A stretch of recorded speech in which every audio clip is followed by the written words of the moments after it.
lot of interest, and all throughout the day, I kept thinking about this miracle taking place, and I kept asking myself, well, what is it? What caused it? Who is behind it? Who is the architect? Who is spearheading all this development in this tiny island in the Indian Ocean? So that prompted me immediately to try to examine, to study, to try to come up with terms, try to explain what is this miracle. And not too many people's surprise, I did my research and I published the first book in 1993, I believe it was called Economic Miracle in the Indian Ocean. Again, Mauritius showed the way. And as I examined developments at that time, I was intrigued by some of the changes that took place, and also the role a lot of individuals played in transforming this economy.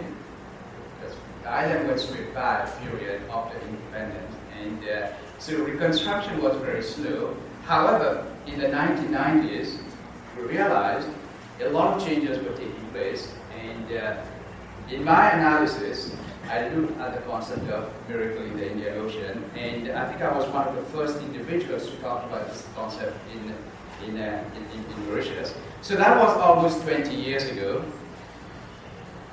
Coincidentally, something similar happened back in March, a few months ago, last year. I was leaving Mauritius going back to Canada, and I picked up a copy of the New York Times on the plane leaving from Mumbai to Toronto. And here I am on the plane this time, reading the New York Times, and again, there was a huge article, a huge write-up about the transformation taking place in Mauritius, and that was last year, last March. So I had just left a few hours. I was in Mauritius, witnessed a lot of things taking place, lots of changes, and here the New York Times now writing about some of the recent developments and some of the changes happening. So when I got home, I reflected on what the New York Times had written, and the report was, well, I wouldn't say it went overboard, but I was surprised by some of the findings, by some of the statements in the article. So I said to myself, well, 20 years ago, the Globe and Mail's article led me to examine the economic miracle in the Indian Ocean, and now, almost similar, I read the article in the New York Times, and now I'm beginning to ask the question again. So that prompted me to find out what's going on. And then, as I reflected, I said to myself, well, maybe this time I'm going to examine the life, the contribution of one individual who has played a significant role in shaping the future of this nation, and his leadership, his qualities, and that's what prompted me to look at the political contribution of Stanley Ujjapna. So the article in the New York Times, again, was kind of it led me to ask the question, who is this man? Well, 20 years ago, he was the architect of the economic revolution. So 20 years later, he had just resigned as the president of the republic, and he's back on the political scene, campaigning again. So someone asked me, well, if you were to describe Sir Anirudh in one sentence, would you be able to do it? Given that he has almost been in politics for half a century, my God, and vétéran là, 50 années passées dans la politique. Comment vous décrire dans quelques mots? So I was trying to find out in one sentence, how do you describe this individual?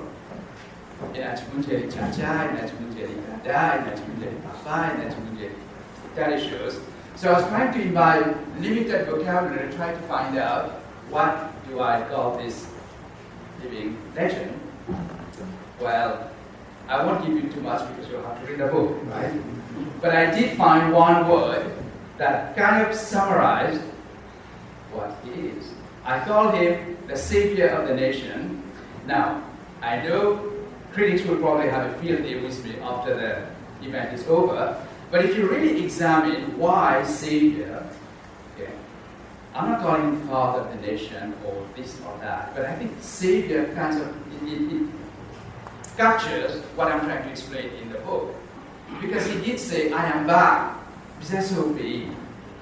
be now is.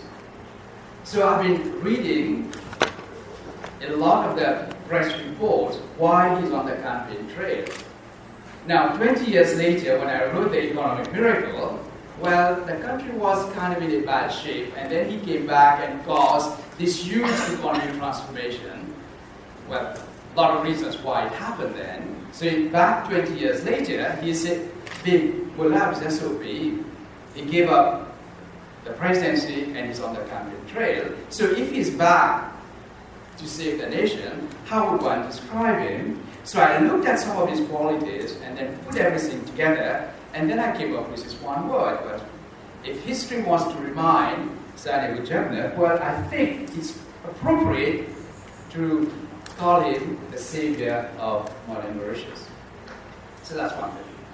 Okay, now again, a personality of his nature, being in politics for so long, and served as prime minister for 5 times, and then being president for 2 terms, that's tremendous. It's a tremendous accomplishment.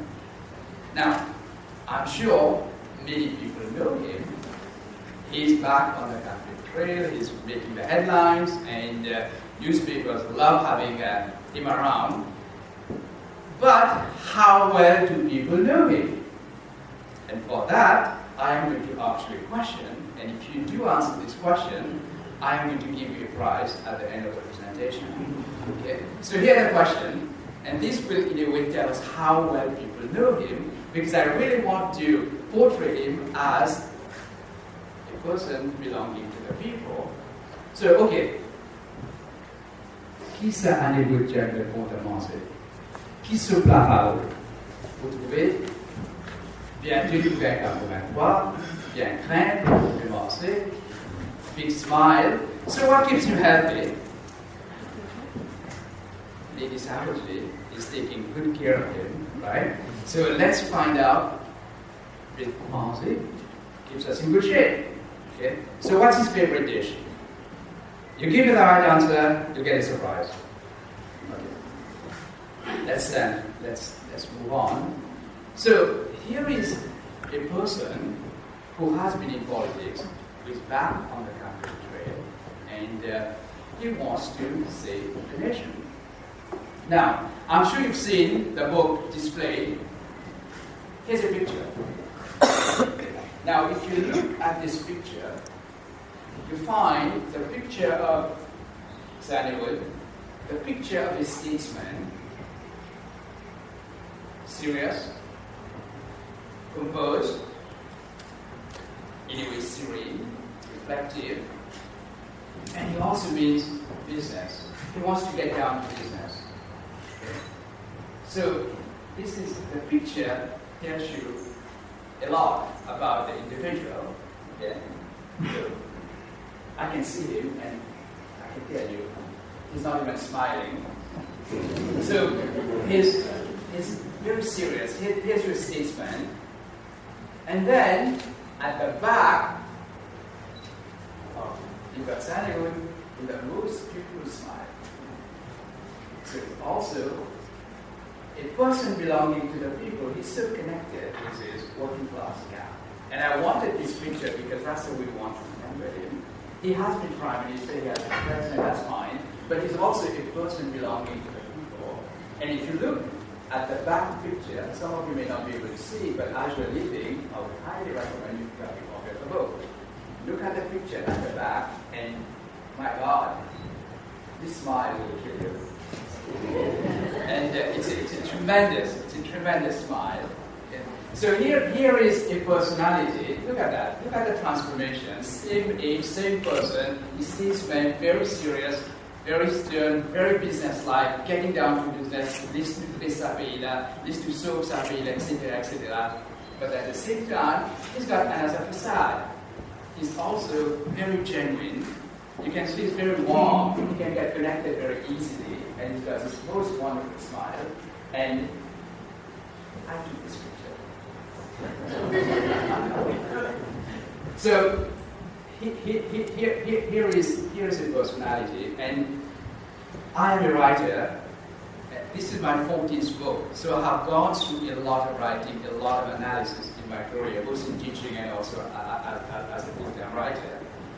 I enjoyed tremendously putting this story together.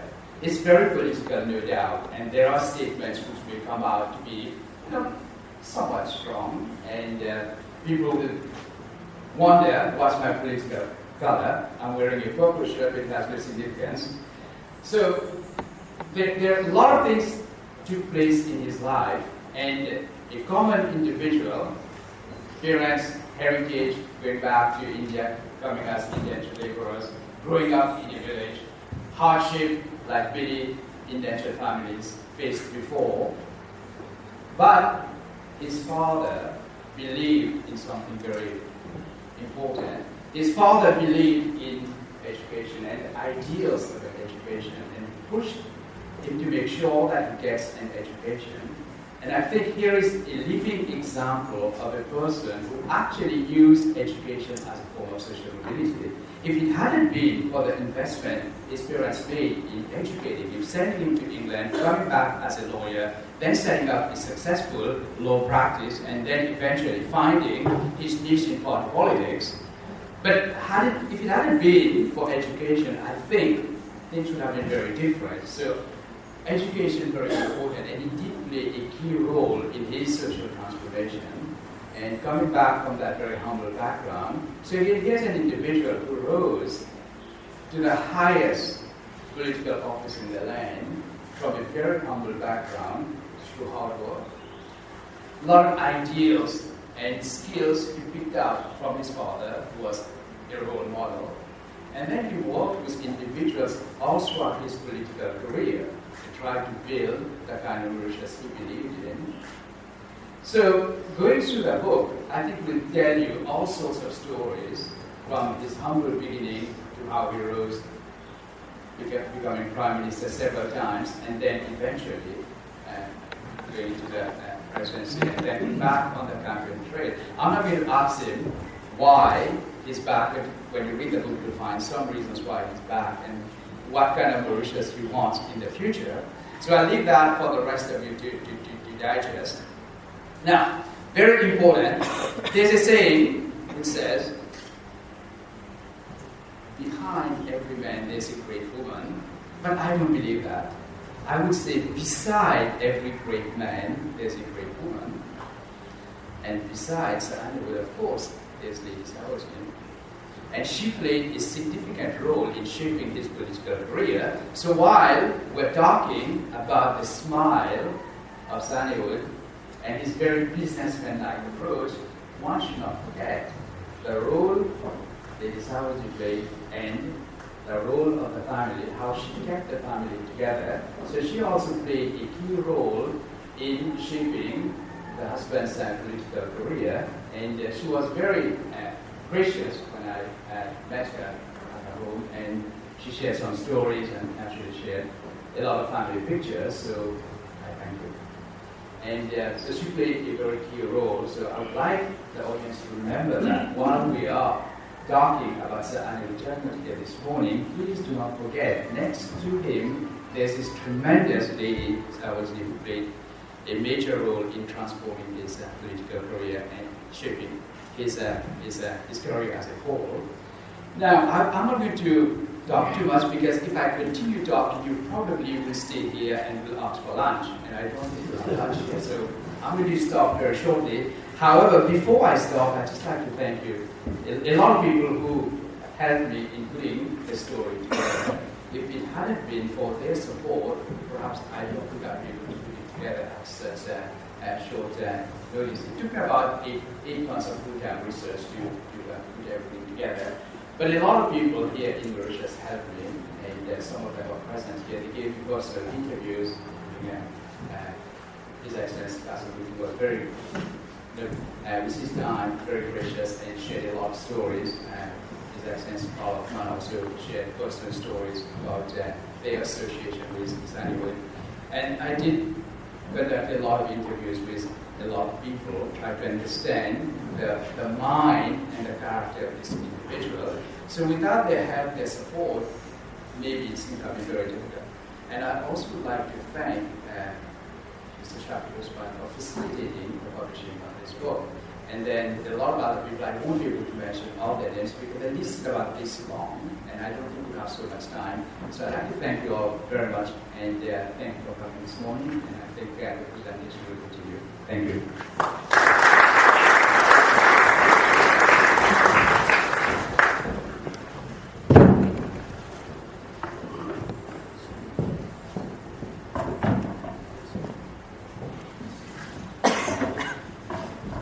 Merci Ibrahim. En tout cas, évidemment, je crois que Ibrahim a retrouvé sur volant de maître de conférence. Si on lui avait laissé, il aurait pu encore une demi-heure. Je voudrais, avant de demander à son Excellence, M. Carlsman, je voudrais quand même rappeler que nous avions été associés d'une manière ou d'une autre à l'édition Pictorial Biography of Sir Arnold Journal, qui avait été lancée il y a 3 ans maintenant de cela, en 2010, qui avait été édité, pour m'en parler. Ce n'était pas par nous, il y a beaucoup de gens qui c'est nous qui avons édité. On était associés à l'époque avec la Freedom House pour cette publication, qui d'ailleurs en vend aujourd'hui également avec 2 publications. Et maintenant, j'ai le plaisir de demander à M. Kaufmann de nous dire avec vous. Merci.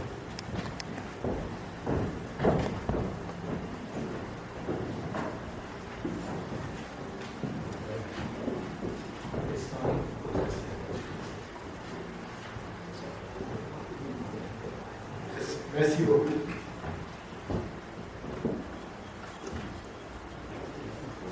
J'ai connu l'ancien président Samuel Journal dans les années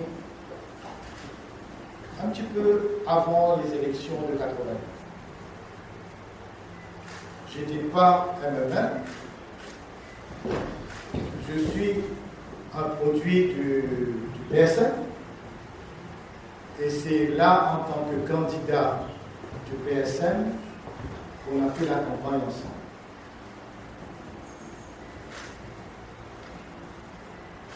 Je crois que quand on parle de ça à Hollywood, il faut se rappeler d'une chose extraordinaire qui est arrivée dans les élections de 82, où on a gagné 60-0, et ce qui s'est passé 9 mois après.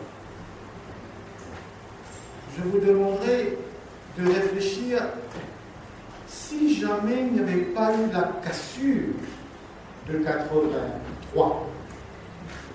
Est-ce que l'île Maurice serait ce qu'il est aujourd'hui? Parce que Sir Hollywood, d'un mal a fait un bien. Ça veut dire qu'il s'est découvert des capacités de leadership que lui-même il ne savait pas. Et c'est à partir de 83 que la personnalité de Sir Hollywood a progressé. Parce que, si vous vous rappelez, dans les années début des élections de 82, rappelez-vous ce qu'on disait. Il n'est pas capable de mettre par le 2 cesse sur sa garde. Il parle faux, ça. C'est ce qu'on disait. Mais, on a écouté M. Aladi qui vient de dire, il a eu à cœur de faire le miracle économique mauricien. Il a réussi à faire ça. Et j'étais un témoin privilégié de ça. Et ce Hollywood, à partir d'une chose très difficile, la cassure du gouvernement MMM-PSM, a fait d'un négatif un positif. Et il a créé sa propre équipe, il est allé aux élections, il est retourné vainqueur, et il a fait ce que l'île Maurice attendait d'un Premier ministre. Rappelez-vous, on avait commencé le tourisme, on avait commencé le textile, la zone franche, mais ça n'avait pas marché. Et le pragmatisme de Saint-Niro, qui dans les années 80 savait que certains industriels allaient sortir de Hong Kong, de Singapour et de Taïwan pour aller ailleurs, les a attirés en Maurice.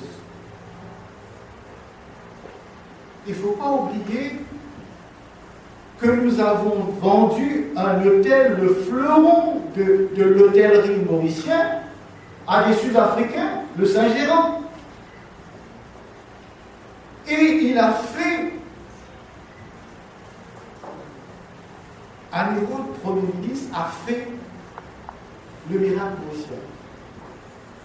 Et il avait dans son esprit deux choses. La richesse de ce pays doit être partagée avec tout le monde. Et il avait une obsession que le développement doit se faire partout à l'île Maurice.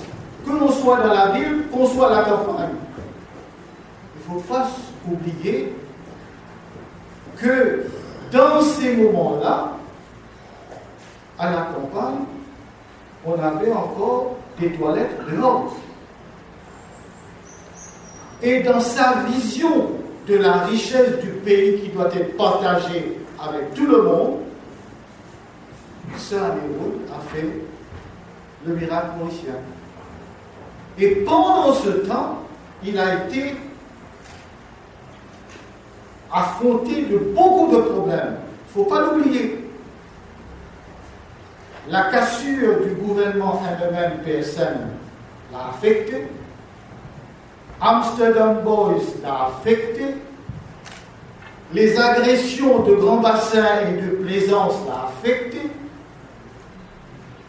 Il ne faut pas oublier tout ça. Il a dû mettre, j'ai vu ça moi, pendant combien de temps un gilet pare-balles sur lui, en plein été, et vous savez ce que c'est.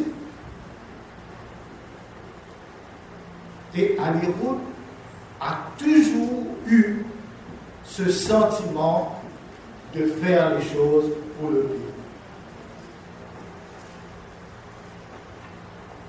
Dans son souci de partager la richesse du pays à tout le monde, vous savez, nous sommes arrivés à un point où le gâteau était divisé et que 44% du gâteau retournait au peuple. La santé pour tous, l'éducation pour tous, l'aide aux sécurités sociales, au ministère de la Jeunesse et des Sports, des femmes, etc. Et ça représentait 44% qui retournaient au peuple. La dernière année comme ministre, moi en 1995, j'étais ministre du Travail. Vous savez qu'on n'avait pas des travailleurs de coupeurs de canne. On n'en avait pas. On est arrivé à l'île Maurice à un certain point où le plein emploi était là. Ça, c'est le succès de ce année.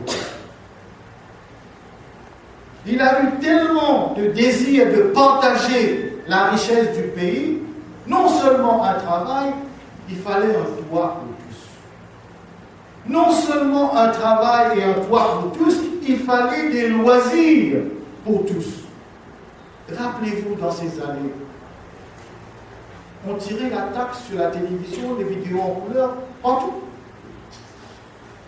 Et je me rappelle, on construisait des maisons à étage et les gens disaient, mais pour Oscar, comment est-ce qu'on peut faire?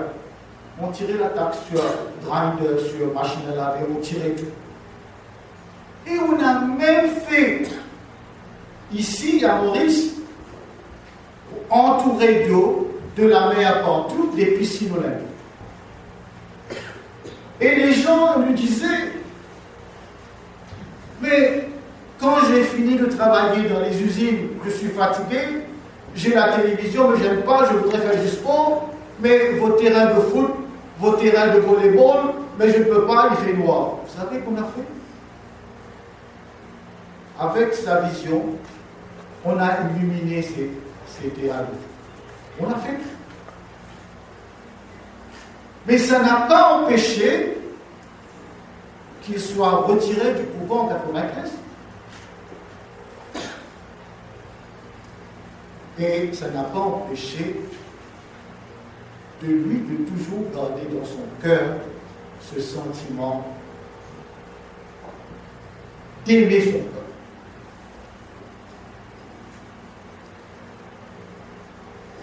Quand c'est pour le rappeler aussi. Choladine a parlé les 2 années de présidence. C'est bon comme nous sommes là de parler de ça.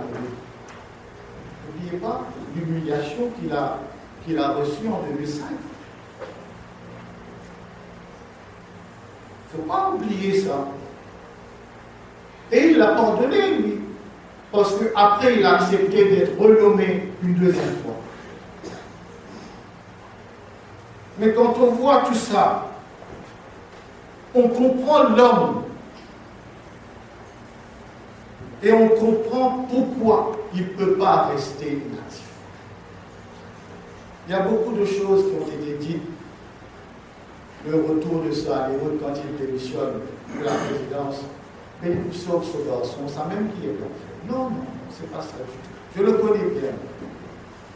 Je suis un des rares qui le connaît très bien. Mais je ne suis pas un béni de ce Hannibal, je le sais. J'étais le plus grand critique de ce Hannibal. Je lui disais une seule chose. En tant que votre collaborateur direct, je vais vous dire exactement ce que je pense. Mais c'est la décision, c'est vous qui le prenez, pas moi.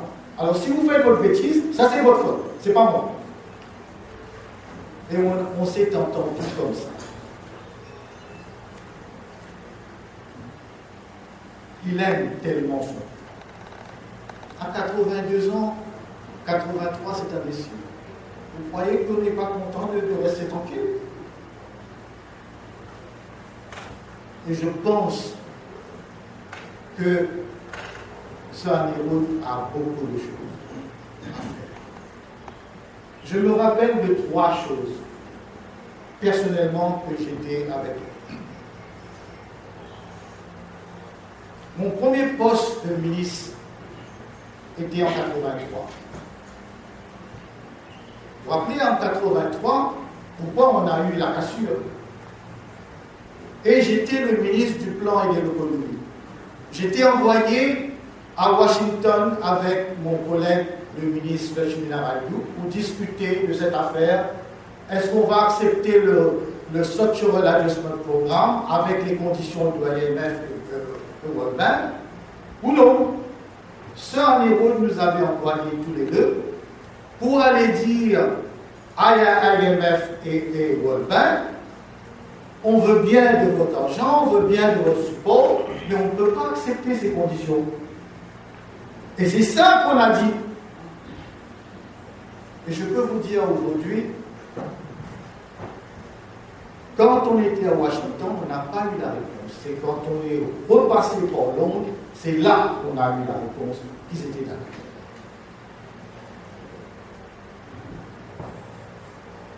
Et ça, c'est une chose.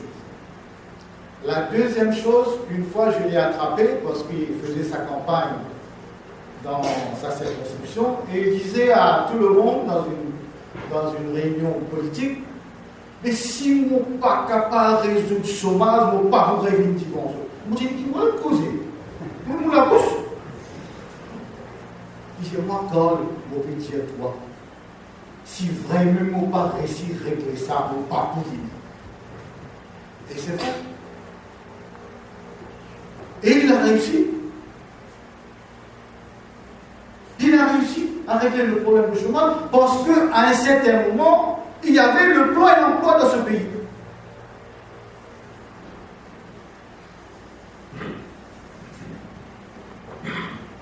Je vois, on est en train de dire beaucoup de choses sur l'éducation. J'ai entendu Steve ce matin. Mais si ce Améro n'avait pas construit les écoles partout, est-ce qu'on aurait eu ce que Moderne a eu? Ou Lady Churchill a eu? C'est sa vision à lui.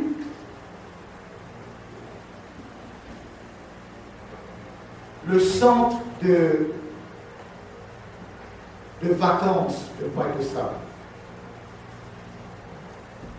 C'est lui qui m'a aidé à faire ça.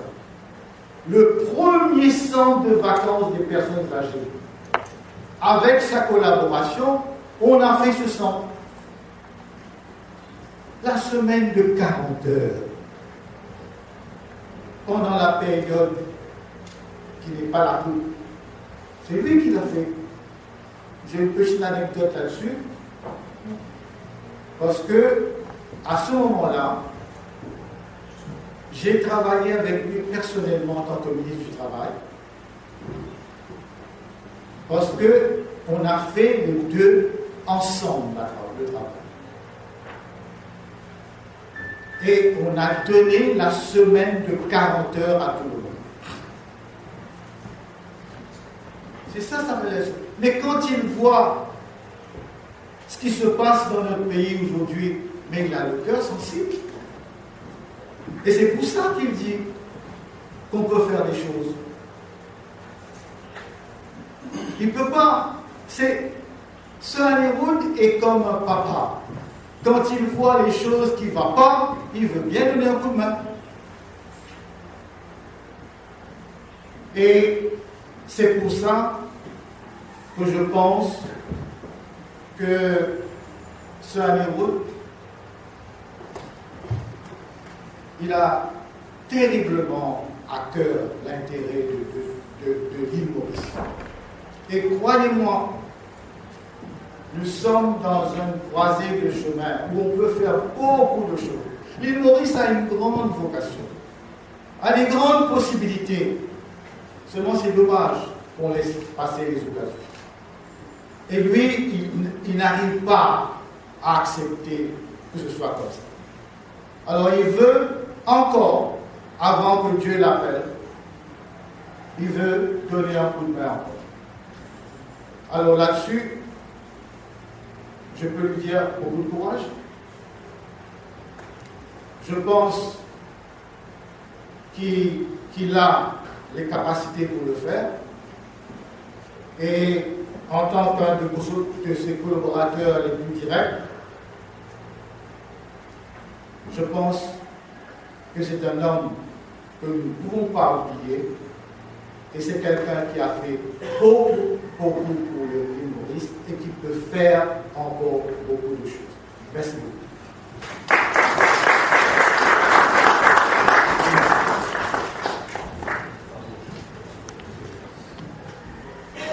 Merci, Monsieur Carlson.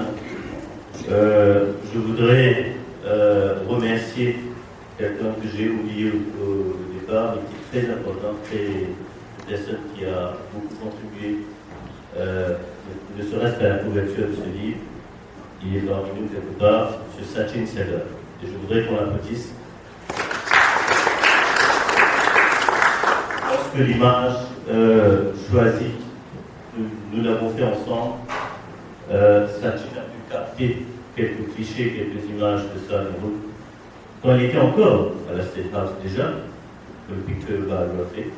Et évidemment, pour ce livre, nous avons son autorisation pour utiliser quelques de ces photos. J'invite maintenant M. Kassamoutine, ancien président de la République de 1992 à 2002, à vous adresser.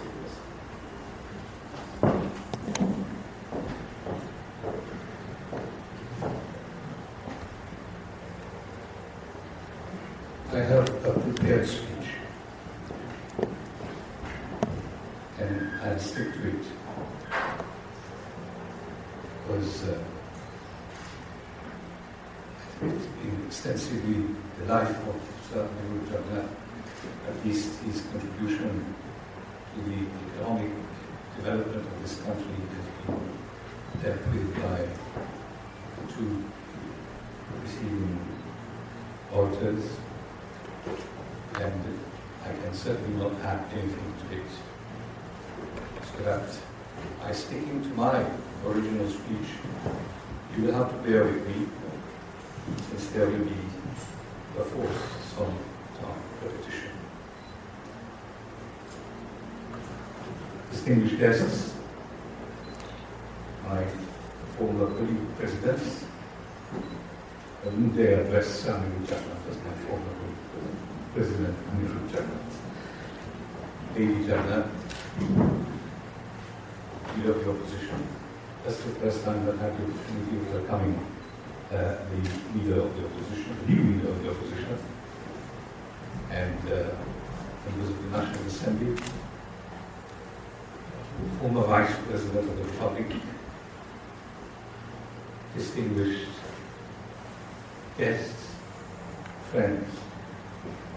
I'm particularly thankful to Mr. Ibrahim Harari, the author, and Mr. Shafiq Osman, the publisher, for associating me with the launch of the book on Sir Nehru Jagannath in the new series, Living Legends. 3 former presidents of the Republic sitting in a row is neither a common nor an everyday occurrence. I relish the idea of spending some time with my 2 other peers for this launch ceremony, if only for the photo opportunity it provides. But when I started drafting my speech, my intervention, I suddenly realized that all 3 of us are not only formers, but formers who, although not quitters, resigned their post as president, each one albeit for a different reason. But more surprisingly still, our predecessor, late Sir Virasa Mirinda too, resigned his post. All 4 presidents since the advent of the Republic in 1992 failed to complete their term of office and have all so far resigned. This is surely not a coincidence. I'm not of a superstitious type, but I must admit that I find something strange and rather eerie surrounding the post of the President of the Republic of Mauritius. Is the Mauritius President unknowingly made to sit on a pilot ejector chair? Our author Aladdin has no magic lamp, like the Mille Nuits hero, to provide us with the explanation of this most unusual phenomenon. I'm not giving any warning to the current President of the Republic, who might all be wrong and might end up his term of office until the end of that term. But our author Aladdin uses his pen, among other things, among other reasons, to explain why or how some people become living legends. Ibrahim Aladdin, who incidentally authored my own biography, published by the Edition du Printemps in 1997, not 92, in 1997, He is personally known to me as an intellectually honest scholar who has established himself as a social critic, a respected educator, as well as a novelist. He has studied in Canada, as you've heard, where he obtained his PhD degree, and worked as university professor in Canada itself, in Russia, and in India. He is currently the president and CEO of Phoenix Education and Management Consulting Incorporated, while lecturing at the Dr. Mahalingam International Institute of Technology in India. Mr. Aladdin is a Paul Harris Fellow and resides in Mauritius and Canada.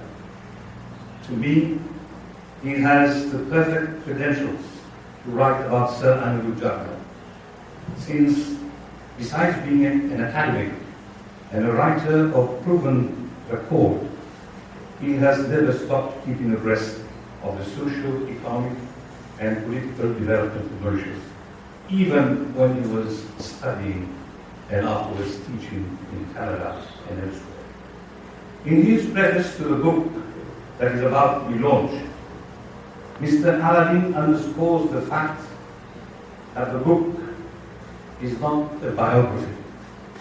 It is not a biography of Sir Anirudh Jagannath that he has written, but rather an examination of his political career and his rise to political fame. In other words, Professor Aladdin talks about Sir Anirudh Jagannath's public life and avoids his private life. He could be entirely right in his choice, because there is nothing to write. There is nothing to learn from Anirudh's private life, since it is an open book with, to the best of everybody's knowledge, no murky episodes. Actually, Saj, if you don't mind, I shall from now on refer to Saj as Saj. Saj is the absolute epitome of the family man, a most loving husband, father, and grandfather.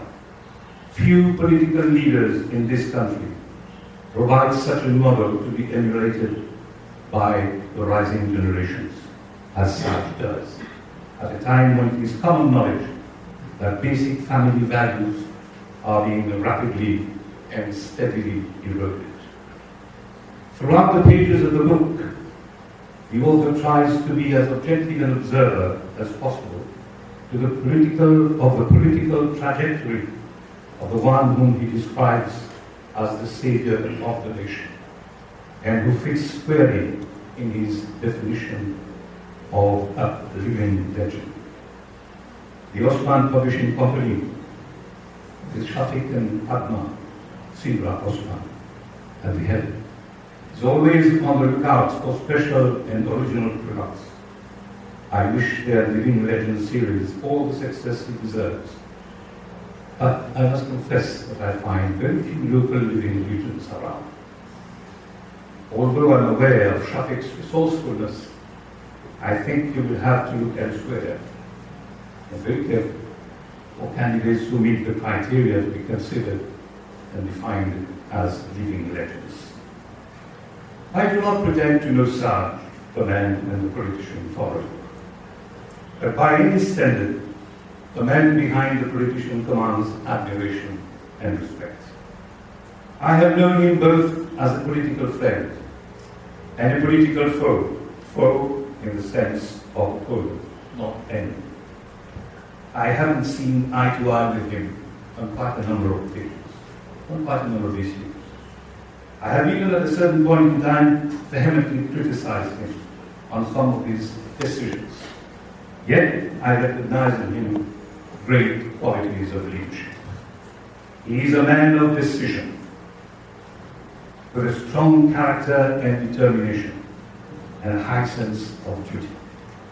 It is a known fact that as Prime Minister, he used to run the affairs of the country in a very thrifty manner, and looked after the public coffers as he does his own personal estate, insisting on control and moderate expenses and the need for savings and for avoiding waste at all costs. although ideologically a liberal, he was never liberal with money, especially public funds. And I remember how, on one occasion, his Minister of Foreign Affairs had to persuade him and literally force him to undertake an official visit to a friendly country. He refused the squandering of public funds and to undertake unnecessary trips at the expense of the exchequer, when Mauritian diplomats based in our missions abroad could do the job equally well.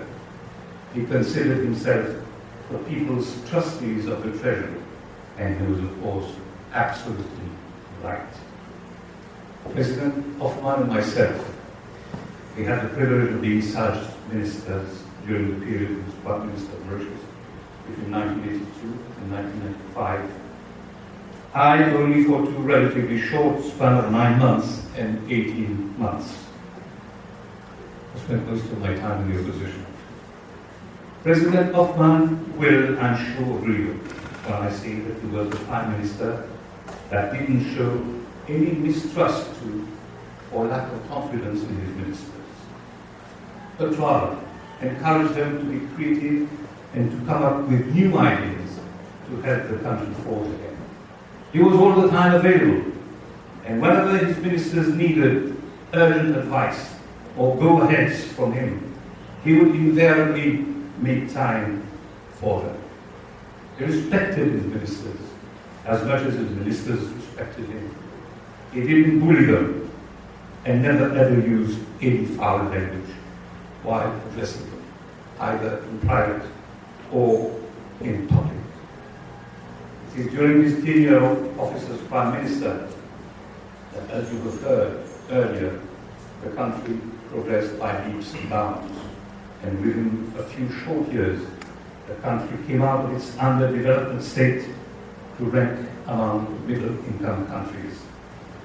He is rightly considered as the father of the economic development of Mauritius, and thanks to him and to a few of his ministerial team players, people around the world have come to refer to Mauritius as the economic miracle of Africa, and they will come from far and near, as they still do today, to study more closely the miraculous transformation within such a short period of time of a small country with no mineral or other natural resources and no assets except human resources. The author takes us through the post-independence economic history of Mauritius to highlight the remarkable achievement of the country under the uncomparable and unmatched leadership of Saj.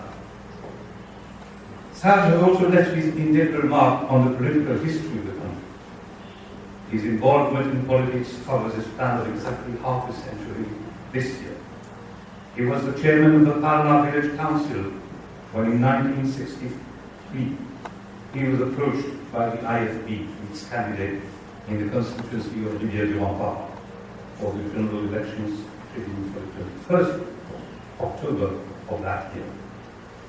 He was to stand against one of the Labour Party's stalwarts, Colonel Vijadar, who was already an elected member of Parliament from that constituency and had been the country's Minister of Education for some time. Against all odds and giving a lie to all forecasts, Anirudh won seat with 55% of the votes cast. As member of the IFB under the leadership of Sudhir Viswanath, he was to participate in the September 1965 Constitutional Conference in London that was to usher Mauritius, after the general elections of 1967, into an independence era. He played a key role in that conference and succeeded in persuading Sudhir Viswanath to join his erstwhile political opponent, Sir Sipsagar Anguram, to ask for the independence of Mauritius. The author doesn't tell us much about Saj's relationship with Sir Sipsagar, nor the extent of the trust he had in him. He does, however, relate to us. He does, however, relate to us the deal that took place between Sir Susala Ramgoolam and Sir Susala Ramgoolam alone and the British on the accession of the Chagos archipelago in return for the promise of independence. Nobody else from the Mauritius delegation was privy to that deal. It was a secret deal, a sellout of the British colonialists. Sir Susala didn't seem to trust any of his colleagues, including Sarge, who were all kept in the dark throughout the infamous negotiations. Throughout the infamous negotiation process that was to result in the forcible removal of the whole population of the Chagos archipelago to make room for the establishment of a US nuclear base on the main island of Djibouti.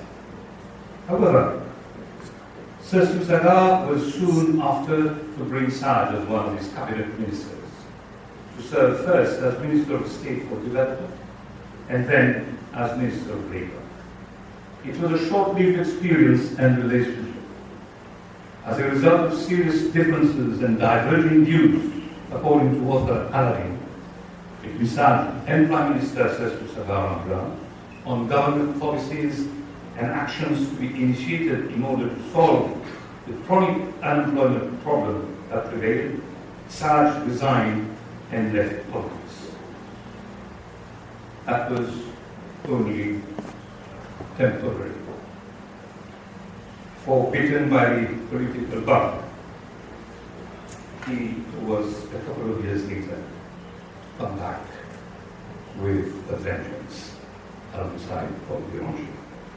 He became the leader of the emerging MNM party, was elected once more to Parliament, became leader of the opposition, then Prime Minister as leader of the MNM, and again Prime Minister as leader of the MSN, and to crown it all as President of the Republic. A republic that is of his making.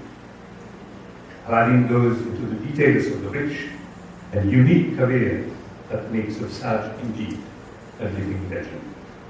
It is he who made of Mauritius a republic, and he fully deserves the title of the architect of the republic that has been bestowed upon him not only by his well-wishers, but by the Mauritian population at large. He brought legislation, actually a constitutional amendment, that was to convert a constitutional monarchy that Mauritius was into a republic, thus removing the last vestiges of colonialism and bringing dignity and prestige to our country and our people. Ever since, his son of the soil has been the head of state of Mauritius. When he believes something is good for the country and necessary for the country, Sarge never gives up before achieving his goal.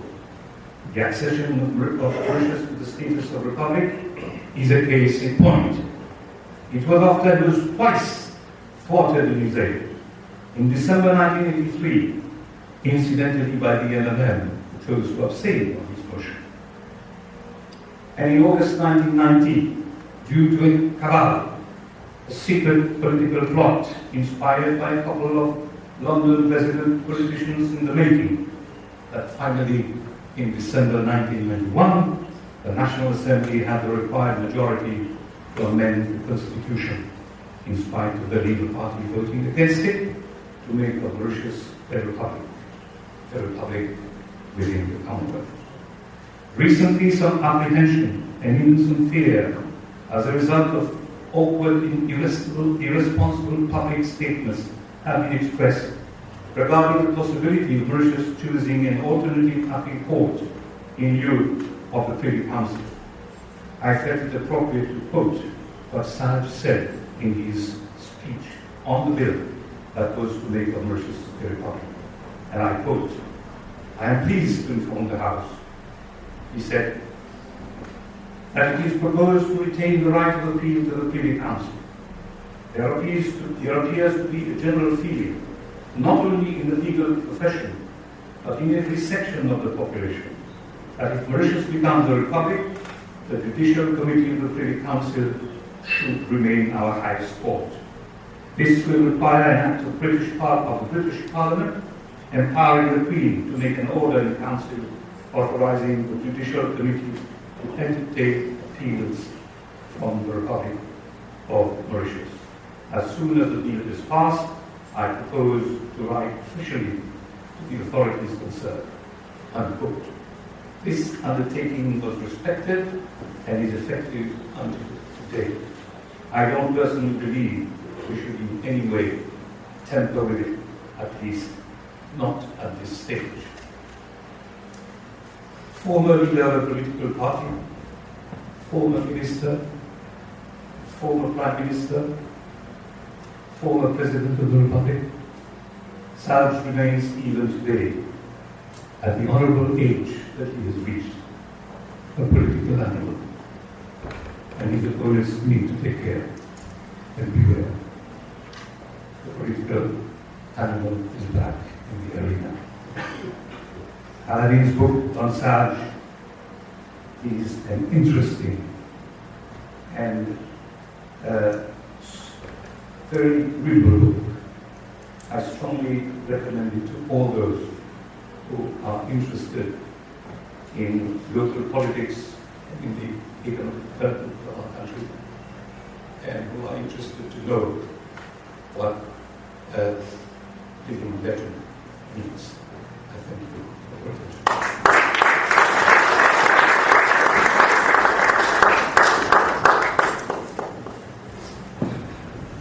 Merci, M. Castelnutin.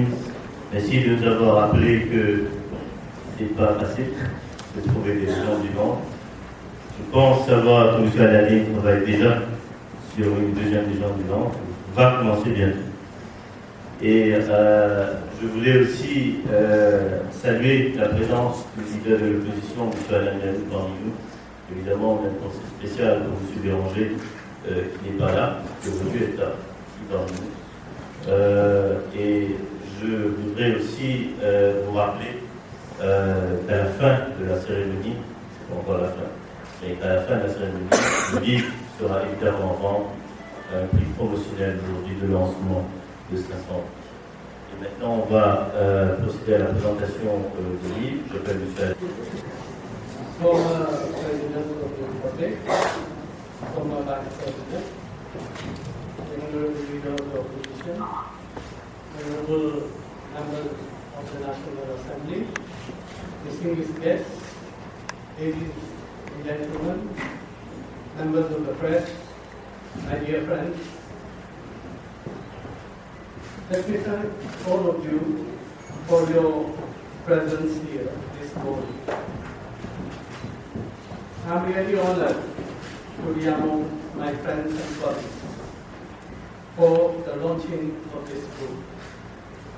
You all know me very well, so I'm not going to talk about myself, especially when so much has already been said about me. I've had a long career in politics as well as public life. I'm still here and willing to serve my country over the years.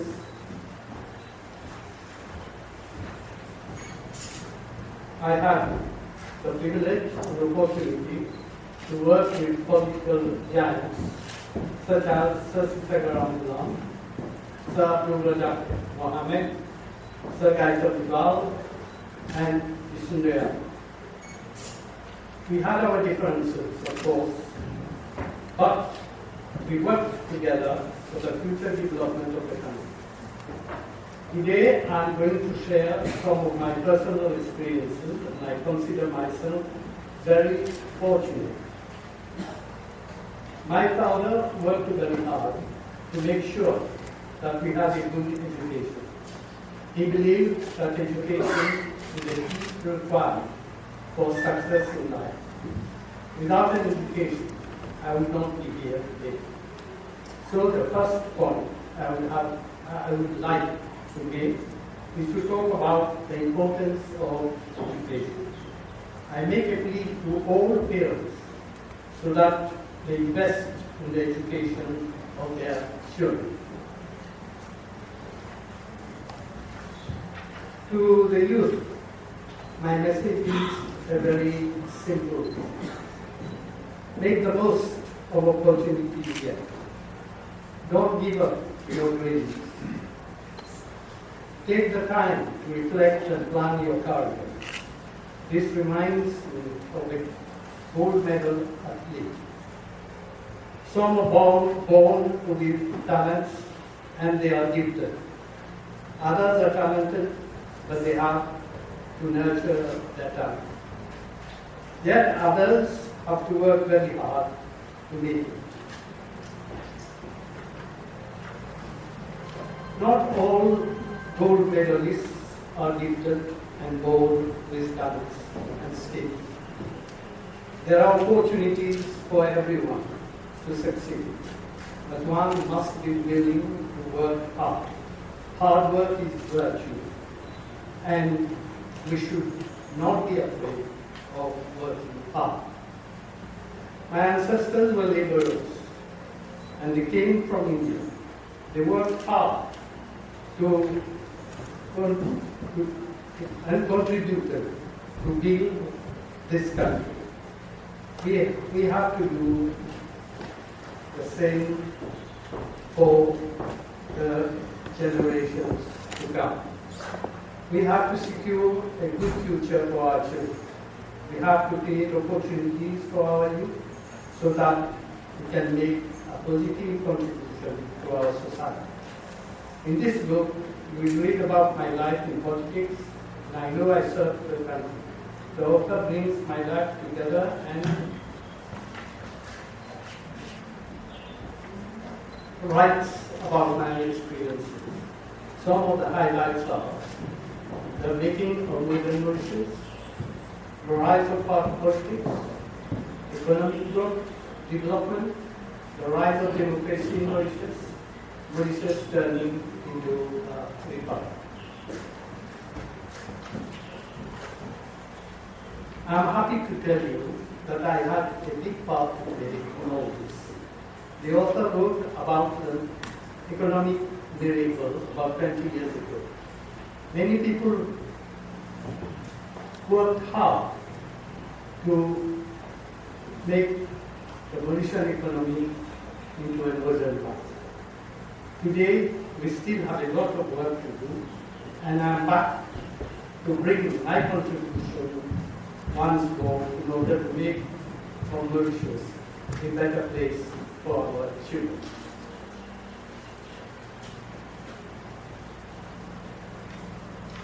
To conclude, I would like to thank all those who have been associated with the publication of this book. I thank Mr. Safi Usman, Director of Usman Publishing Limited, for publishing the book.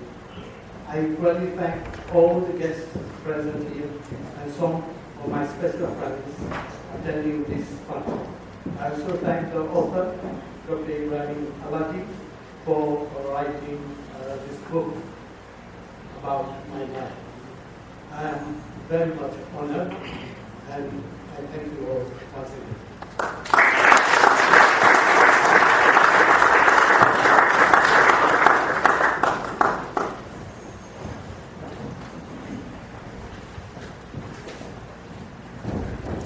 Merci, Samuel. Nous sommes maintenant arrivés à la fin de cette cérémonie.